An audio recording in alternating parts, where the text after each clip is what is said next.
아멘. 23절까지 읽었습니다. 이제 상황이 이제 완전히 역전된 그런 상황입니다. 요압이 압살롬의 심장을 찔러서 죽임으로 이제 압살롬의 반란이 진압되었고요. 이제는 압살롬을 따르던 백성들조차도 빨리 왕을 모셔와야 됩니다. 다윗 왕을 다시 예루살렘으로 모셔와야 합니다라고 소리를 높이던 이제 그런 때입니다. 이제 다윗이 마하나임에서 이제 피난 생활을 마무리하고요. 환궁하기 위해서 요단강 가에 이제 와 있는 그런 상황입니다. 그때 이제 15절 보니까 유다 지파가 다윗 왕을 맞아서 요단강을 건너게 하기 위해서 길갈에 와 있는 이런 상황. 다윗이 요단강을 건너서 예루살렘에 들어오면 이제 모든 반란은 딱 종결이 되는 이와 같은 상황인데, 자 그런데 이제 다윗 왕이 요단강 동편이죠. 동편에서 이제 요단강을 건너기 전에 몇몇 사람이 등장합니다. 오늘 본문에 등장했던 시므이와 시바가 그들이고요. 자 그리고 이제 24절 이하에서 나오는 무비보셋과 바르실레 이 네 사람이 등장합니다. 시므이와 시바 그리고 무비보셋과 바르실레 이 네 사람이 등장하는데, 자 오늘 본문은 그 중에서도 특별히 시므이에 관한 이야기를 다루도록 한번 하겠습니다. 자 유다 지파 사람들이 여기 먼저 우리 16절 한번 보시기 바랍니다. 16절. 자 16절 17절 같이 읽습니다. 시작. 바후림에 있는 베냐민 사람 게라의 아들 시므이가 급히 유다 사람과 함께 다윗 왕을 맞으러 내려올 때에 베냐민 사람 1000명이 그와 함께하고 사울 집안의 종 시바도 그의 아들 15과 종 20명과 더불어 그와 함께하여 요단 강을 밟고 건너 왕 앞으로 나아오니라. 아멘. 자 유다 지파 사람들이 다윗 왕을 맞으러 내려올 때 누가 등장합니까? 바후림에 살고 있던 베냐민 사람 게다의 아들 시므이도 급하게 내려왔습니다. 여러분 그 시므이가 누군지 기억하시죠? 워낙 우리의 뇌리를 극명하게 자극했던 사람이기 때문에 아마 여러분 시므이가 누군지 기억하실 것입니다. 다윗이 도망할 때 다윗이 도망하는데 바후림이라고 하는 그런 지역을 지나가게 되었는데, 그때 여러분 이 시므이가 따라오면서 다윗을 저주하고 돌을 던지고 먼지를 날렸습니다. 이 시므이라는 사람은 베냐민 지파 사람으로 그 자신의 지파, 이 베냐민 지파에 대해서 상당한 자부심을 가지고 있던 사람인데요. 그런 사람이 이 사울의 집안이 망한 것은 다 다윗 때문이다라고 생각을 했습니다. 그래서 도망하는 다윗을 향해서 돌을 던지고 또 저주하고 먼지를 날렸던 것입니다. 자, 그 당시는 어떤 때였습니까? 여러분 다윗이 인생에서 가장 아픈 시기를 지나고 있을 때였습니다. 아들 압살롬이 자신의 목에 칼을 대었고요. 뿐만 아니라 가장 비참한 모습으로 맨발로 그것도 울며 또 머리를 가리고 가장 비참한 모습으로 도망하고 있을 그때였는데, 여러분 다윗은 시므이로부터 가장 굴욕적인 그런 대우를 받았던 그런 과거의 일이 아마 다윗도 분명하게 기억하고 있을 것이고, 여러분들도 여러분의 뇌리에 이 시므이라고 하는 사람에 대해서 아주 분명하게 기억하고 있을 것입니다. 자 그런데 이제 상황이 바뀌어서요, 도망가던 다윗이 다시 예루살렘으로 돌아오는 그런 중이었습니다. 근데 제가 이런 말씀 드리면 그런데요, 이 시므이에 대해서 읽으면서 비록 이제 시므이가 과거에 다윗에게 죽을 죄를 지었잖아요. 그런데 오늘 등장하는 본문의 내용을 읽다 보니까 시므이라고 하는 사람이 그 시므이라는 사람의 움직임이 굉장히 인상적이다, 그런 생각이 좀 들었습니다. 그래서 오늘은 특별히 이제 시므이에 대해서만 여러분께 좀 말씀을 드리려고 그러는데, 이 시므이라는 사람은 오늘 본문만 제안을 해서 보면 굉장히 상황 파악이 빠르고 아주 신속하게 움직이는 것을 우리가 오늘 본문을 통해서 볼 수가 있습니다. 그래서 제가 이 시므이를 읽으면서 그냥 이 본문만 딱 이렇게 떼어서 읽어보면 이 시므이라는 사람이 되게 매력적이지 않나, 그런 생각이 들 정도였거든요. 자 먼저 그래서 이제 그 부분을 먼저 한번 살펴보려고 합니다. 유다 지파 사람들이 다윗 왕을 맞으러 내려올 때 누구도 내려왔느냐? 이 시므이도 급하게 내려왔습니다. 아까 말씀드린 대로 시므이가 어느 지파 사람이라 그랬죠? 이 사람은 베냐민 지파 사람입니다. 베냐민 지파 사람으로 유다 지파를 제외한 어떤 지파의 사람들이 움직이기도 전에 압살롬을 따르던 사람들조차도 빨리 다윗 왕을 모시고 와야 됩니다. 막 이렇게 서로 소리를 치고 있을 막 그럴 때 유다 지파를 제외한 어떤 지파의 사람들이 움직이기도 전에 먼저 시므이가 움직인 것입니다. 시므이는 자신이 지은 죄가 있기 때문에 그런지 상황을 얼른 파악하고요. 아주 매우 신속하게 그것도 아주 시간을 그 타이밍을 딱 적당하게 맞춰서 아주 시기적절하게 대처한 것입니다. 여러분 이때 시므이가 다윗을 만나서 용서를 구하지 않으면 언제 구하겠습니까? 아주 적당한 타이밍에 지금 움직이고 있었던 것입니다. 자, 그런데 시므이가 올 때 혼자 온 것이 아니라 베냐민 사람 1000명을 데리고 왔다 그랬습니다. 여러분 한번 생각해 보시기 바랍니다. 지금 다윗은 이제 마하나임에서의 피난 생활을 마무리하고 예루살렘으로 환궁하는 그런 과정에 한 명이라도 더 필요한 그런 상황인데요. 이 베냐민 그 시므이가 1000명을 동원해서 왕의 환궁을 지금 환영하고 있는 것입니다. 그러니까 일단은 이 다윗에게 잘 보이고 싶은 마음이 있었습니다. 뿐만 아니라 자신은 이 베냐민 지파 중에서 그만한 영향력을 지니고 있는 사람입니다. 라고 하는 것을 지금 보여주려고 하는 그런 마음도 있었을 것이고요. 뿐만 아니라 베냐민이 앞으로 지금 나라가 분열됐기 때문에요. 이 다윗이 하나로 그 지파를 또 이스라엘 전체 백성들을 하나로 만들기 위해서는 이 베냐민 지파와의 관계도 잘해야 될 텐데 베냐민 지파와의 좋은 관계를 위해서는 꼭 자신이 필요한 사람입니다. 사실 라고 하는 것을 보여주기 위해서 지금 베냐민 지파 사람 1000명을 데리고 지금 왕을 맞이하러 나온 것입니다. 자, 그런데 계속해서 그의 행동을 좀 주의해서 볼 필요가 있는데 여러분 17절 한번 봐보세요. 제가 이 본문을 읽으면서 이게 무슨 뜻인가 그랬는데 여러분들은 궁금해하시지 않았을지 모르겠는데 17절 중간 이하부터 보면 요단강을 밟고 건너 왕 앞으로 나왔다 그랬죠. 시므이가요 요단강을 밟고 건넜다. 여러분 요단강을 밟고 건넜다는 말은 무슨 말입니까? 그렇죠. 요단강을 밟고 건넜다는 말은 우리가 가지고 있는 주만나 큐티집 영어 성경에도요 어떻게 표현되냐면 러시 투 더 조르단 이렇게 러시 그러니까 그 요단강을 밟고 건넜다 이 말은요 그냥 그만큼 급하게 건넜다는 것입니다. 자, 시므이는 유다 사람과 함께 급하게 내려와서 급하게 요단강을 건너서 지금 다윗 왕에게로 나아가고 있는 것입니다. 시므이가 원하는 것은 무엇이냐면요 지금 누구보다도 빨리 다윗 왕에게로 나아가려고 했던 것입니다. 누구보다도 먼저 다윗 왕을 영접하고 싶은 마음이 여러분 시므이의 마음 가운데 있었던 것입니다. 자, 그리고 그 다음에 또 이제 이런 표현이 나오는데 여러분 18절 한번 봐보세요.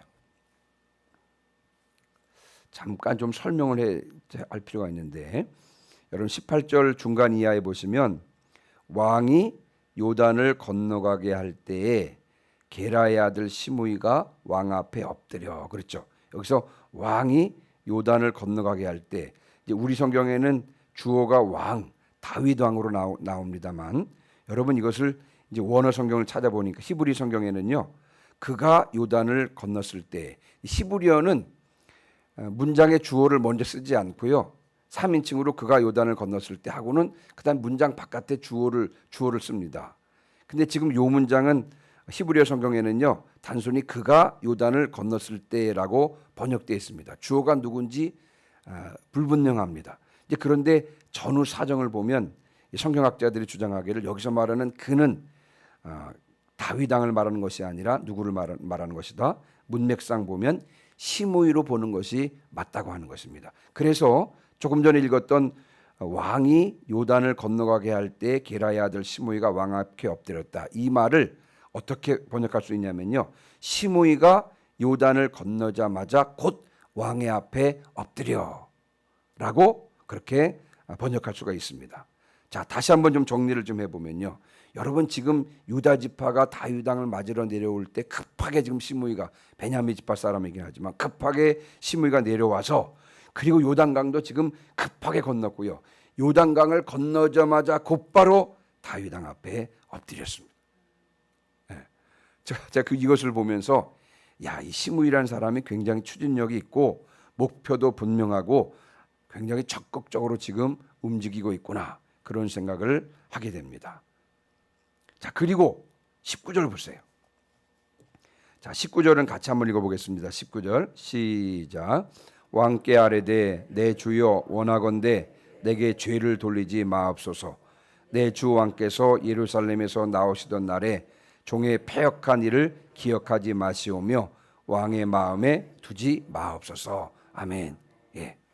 여러분 19절 보면요, 아주 쿨합니다. 이 시므이가 솔직하게 자신의 잘못을 시인하고 그리고 다윗 왕 앞에서 용서를 구합니다.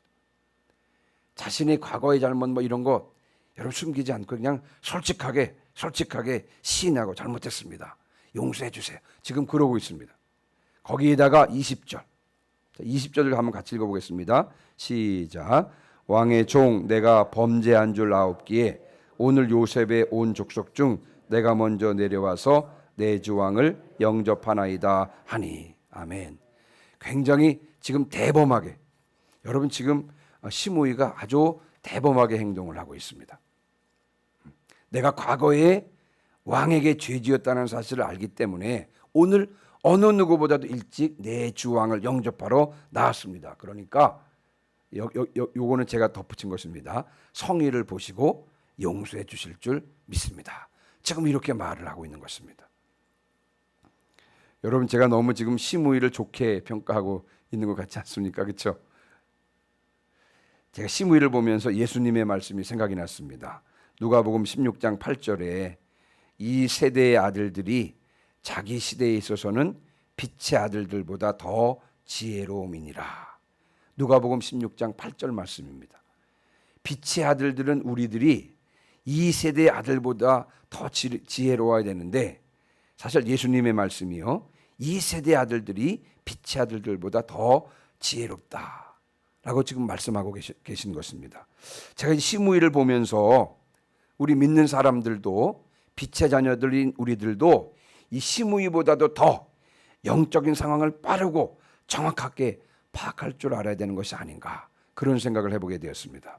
자, 그리고 시므이보다도 더 우리가 주인으로 모셔야 될 분이 누구인지를 정확히 알아야 되지 않겠나, 그런 생각을 해보게 되고요. 또 시므이보다도 더 우리가 주님 앞에서 우리의 잘못을 시인하고 용서를 구하며 담대하게 그분의 은혜의 보좌의 앞으로 나아갈 수 있어야 되는 것이 아닌가, 시므이를 보면서 그런 생각을 하게 되었습니다. 자, 그러나 여러분 시므이가 자신의 목숨을 구걸하기 위해서 어쨌든 간 상황을 빠르게 파악하고 빠르게 대처했다 할지라도 결정적으로 시므이에게 빠져 있는 것이 하나 있습니다. 그게 뭐냐면요, 여러분 진실함입니다. 뭐라고요? 진실함이 빠져 있습니다. 진실함이. 에베소서 5장 8절 9절 말씀에 너희가 전에는 어둠이더니 이제는 주 안에서 빛이라. 빛의 자녀들처럼 행하라. 빛의 열매는 모든 착함과 의로움과 진실함에 있느니라. 아멘. 예, 빛의 열매는 모든 착함과 의로움과 진실함이라 말씀했는데, 여러분 시므이에게 있어서는 이 빛의 자녀들의 열매인 진실함이 완전히 빠져 있었던 것입니다. 이 시므이는 과거의 죄로 인해서 다윗 왕 앞에서 솔직하게 자신의 잘못을 인정하고 용서를 구하고 있습니다만, 그러나 시므이에게는 진심은 없었습니다. 진심으로 잘못을 뉘우치고 반성하고 있는 것이 아니라 지금 여러분 이 상황에서 단지 목숨을 구걸하기 위해서 겉으로만 회개하고 돌이키고 있는 것입니다. 요한일서 1장 9절 말씀, 여러분 잘 아시는 말씀이죠. 만일 우리가 우리 죄를 자백하면 그는 미쁘시고 의로우사 우리 죄를 사하시며 우리를 모든 불의에서 깨끗하게 하실 것이요. 우리가 진심으로 죄를 자백하면 하나님께서는 미쁘시고 의로우시기 때문에 우리 죄를 사해 주십니다. 우리가 진심으로 죄를 뉘우치면 우리를 모든 불의에서 깨끗하게 하실 것입니다. 진심으로 죄를 자백할 수 있기를 주님의 이름으로 축원합니다. 하나님께서는요, 우리가 죽기를 원하시는 것이 아니라 돌이키기를 원하시는 것입니다. 에스겔 18장 23절 말씀에도요, 내가 어찌 악인이 죽는 것을 조금인들 기뻐하라. 그가 돌이켜 그 길에서 떠나 사는 것을 어찌 기뻐하지 아니하겠느냐. 주님께서 에스겔 선지자를 통해서 분명하게 말씀하십니다. 악인이라도 죽기를 원하는 것이 아니라 악인이라도 돌이켜 사는 것을 주님께서 기뻐하신다는 것이죠. 에스겔서 18장 32절 말씀에도요, 죽을 자가 죽는 것도 내가 기뻐하지 아니하노니 너희는 스스로 돌이키고 살지니라 라고 말씀하고 있는 것입니다. 만약에 이 시므이가 진심으로 죄를 뉘우쳤으면 어떻게 되었을까? 그런 아쉬움이 있어요. 그러나 이 시므이는 진심으로 죄를 뉘우치지 않았기 때문에 결국은요, 솔로몬이 보낸 분하야에 의해서 결국 죽임을 당하게 되는 내용이 열왕기상 2장 46절에 기록되어 있습니다. 여러분, 죄의 삭은 뭐라고요? 죄의 삭은 사망인 거죠. 결국 이제 시므이는 죽임을 당하게 되는 것입니다. 자, 이제 시므이가 왕 앞에 나와서 이제 아뢰자. 이때 수리의 아들 아비새가요, 지난번 피난할 때도 마찬가지였는데 왕을 저주한 저놈을 죽여야 되는 것 마땅하지 않겠습니까? 라고 주장하고 나섭니다. 그때 여러분 다윗이 거절합니다. 여러분 22절 보시기 바랍니다. 22절. 자, 22절도 같이 읽습니다. 시작. 다윗이 이르되 수리아의 아들들아, 내가 너희와 무슨 상관이 있기에 너희가 오늘 나의 원수가 되느냐? 오늘 어찌하여 이스라엘 가운데서 사람을 죽이겠느냐? 내가 오늘 이스라엘의 왕이 된 것을 내가 알지 못하리요 하고. 아멘. 오늘 어찌하여 이스라엘 가운데서 사람을 죽이겠느냐? 내가 오늘 이스라엘의 왕이 된 것을 내가 알지 못하리요. 여러분, 다윗이요, 피난할 때 이 언약궤를 돌려보내면서 했던 다윗의 말을 여러분 기억하실 것입니다. 사무엘하 15장 25절 26절에서 다윗이 이렇게 말하죠. 하나님의 궤를 다시 돌려보내면서 이렇게 말합니다. 보라, 하나님의 궤를 성읍으로 도로 메어가라. 만일 내가 여호와 앞에서 은혜를 입으면 도로 나를 인도하사 내게 그 궤와 그 계신 데를 보이시리라. 그러나 그가 이와 같이 말씀하시기를 내가 너를 기뻐하지 아니한다 하시면 종이 여기 있사오니 선히 여기시는 대로 내게 행하시옵소서 하리라. 하나님께서 은혜를 베풀어 주시면 다시 돌아와서 그 궤를 볼 수 있을 것이고, 만약에 하나님께서 기뻐하지 않는다 그러면 이것으로 여기까지다라고 다윗이 고백했던 것을 볼 수가 있습니다. 자, 그런데 이제 다윗이 다시 예루살렘으로 돌아올 수 있는 것이죠. 지금 돌아가고 있는 중입니다. 이건 전적으로 하나님의 은혜인 것입니다. 하나님께서 은혜를 베풀어 주셔서 지금 예루살렘으로 돌아가고 있는데, 다윗을 인도해서 다시 지금 하나님의 궤가 있는 것을 보게 해주셨는데, 그 하나님의 은혜를 입은 자로서 어떻게 사람을 죽일 수 있느냐라고 하는 것이죠. 이렇게 하나님의 은혜를 입었는데 어찌 이스라엘 가운데서 사람을 죽일 수 있겠느냐라고 하는 것이 다윗의 고백인 것입니다. 자, 이제 그러면서 왕이 시므에게 내가 죽지 아니하리라라고 23절에 맹세를 합니다. 여러분, 그렇다 해서 시므이의 죄가 없다는 것을 인정하는 것이 아닙니다. 징계를 보류하고 있는 것입니다. 왜냐하면 위에서 말씀을 드렸던 것처럼 다윗이 솔로몬의 나라를 위해서 결국은요, 이제 죽기 전에 솔로몬에게 시므이를 처리하도록 부탁을 하고, 그리고 결국은 이제 솔로몬이 시므이를 처치하게 되는 것이죠. 다윗은 시므이를 살려줌으로요, 베냐민 지파의 감정을 건드리지 않고 온 지파의 화합을 도모하려고 했던 것입니다. 분열되었던 나라를 하나로 모으기를 원했던 다윗의 마음이 시므이를 통해서 드러나는 것이라고 할 수 있겠습니다. 자, 이제 오늘 말씀을 마무리하고 마치면서 오늘 읽은 본문 중에서 시므이가 등장 안 하는데, 이 시므이의 결정적인 약점은 진실함이었습니다. 진실함. 우리가 진실하게 주님께 나아가 잘못을 시인하고 회개해야 될 줄 분명히 믿습니다. 우리가 진실함으로 주님 앞에 나가 잘못을 시인하고 회개하면 하나님께서는 우리들에게 죄 사함의 은혜를 경험하게 하실 줄 분명히 믿습니다. 우리의 인간적인 약점 때문에 넘어지기가 쉽습니다. 그러나 그때마다 진심으로 회개하고 돌이키시기를 주님의 이름으로 축원합니다.